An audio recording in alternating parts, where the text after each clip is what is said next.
Shoot,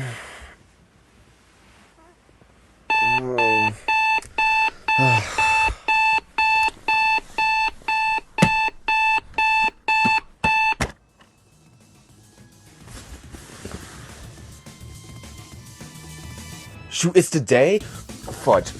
Shoot. No. Oh, God. Okay.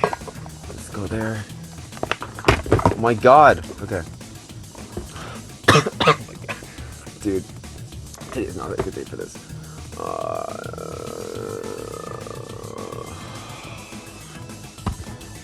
Okay. Okay. Hey guys, back with another animation today, and we're talking about North Korea. Stop texting me, mom. Let's hope Kimmy John isn't spying on me right now.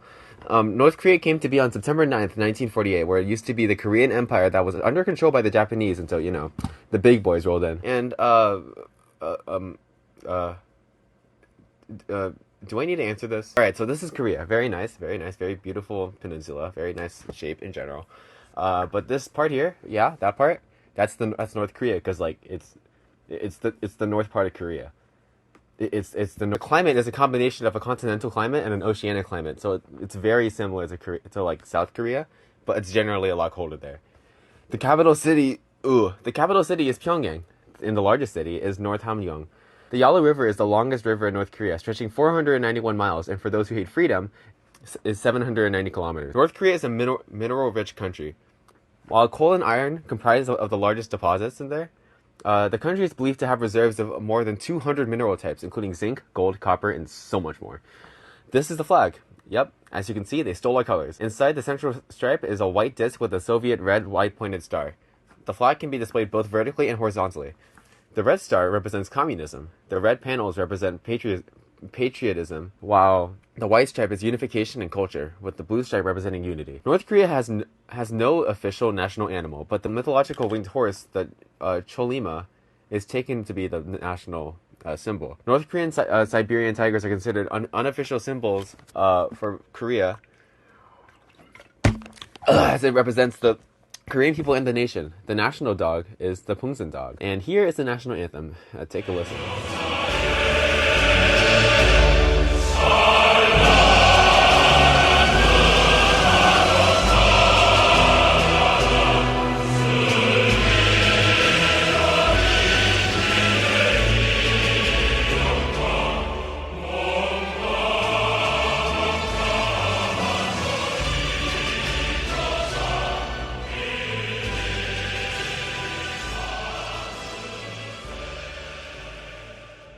For the currency, they use won, just like South Korea, but it's called Northern Won because for some reason it's worth slightly differently. I don't know what's up with that. Their government is an independent socialist dictatorship, which is basically a fancy term for totalitarianism. So, for government titles, they do have a president and a vice president, but that's mostly underweighed by the fact that there's a supreme leader, Kim Jong-un. Okay, like, North Korea is like that one kid in class that not many people like, but you're in the same class as them, so you need to treat them with, like, respect and all that, but they low-key kind of admit quiet kid energy, so. North Korea is often perceived as the hermit kingdom, completely isolated from the rest of the world, but North Korea maintains diplomatic relationships with 164 independent states, so that's pretty cool.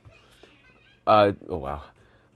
Due to them being very isolated from the world, they have tons of imports and exports, from packaged medicaments to processed tobacco to rubber tires, mostly coming from Thailand, Hong Kong, and a lot more.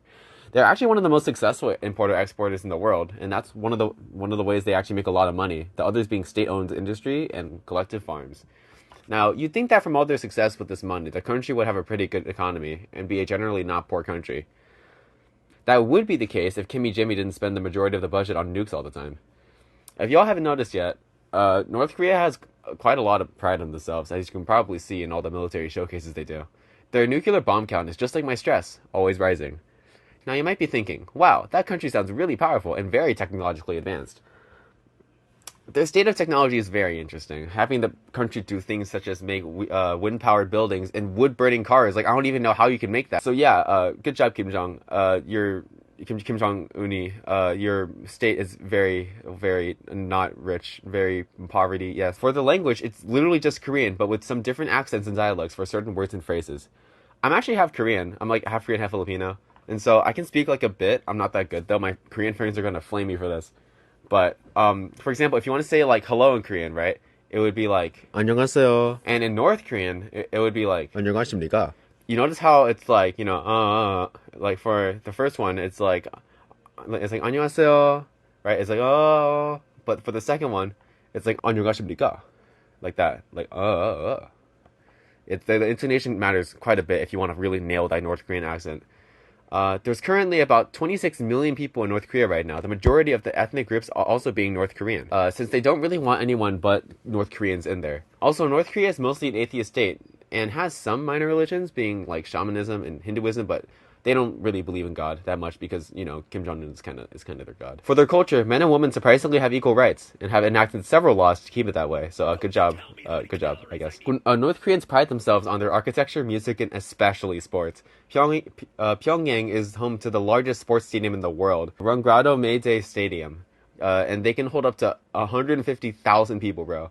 Like, that's pretty insane. Speaking of Pyongyang, some of their most popular tourist attractions include the Tower of Juche and Mansu Hill Grand Monument. Now, if you are a normal person that isn't willing to risk their life to see such sites, such as a certain documentary that we watched, you could always just visit the demilitarized zone, which I hope you visit on the south side, preferably, because you know. For famous people, the three supreme leaders of the country were Kim Il Sung, Kim Jong Il, and Kim Jong Un, all in that order. Where Kim Jong-un is currently still in power. But if you wanted to talk about someone that didn't have such a high position in power, there's this famous dude named Jang Gil-soo, who defected North Korea at 15 and is famous for his drawings of horrible acts of abuse North Korea has done. Okay, now here's like some really wild facts that I was actually researching. Like most of these, like I wasn't even like like on the assignment it said that like I needed to do that, but there's actually some really crazy stuff on here.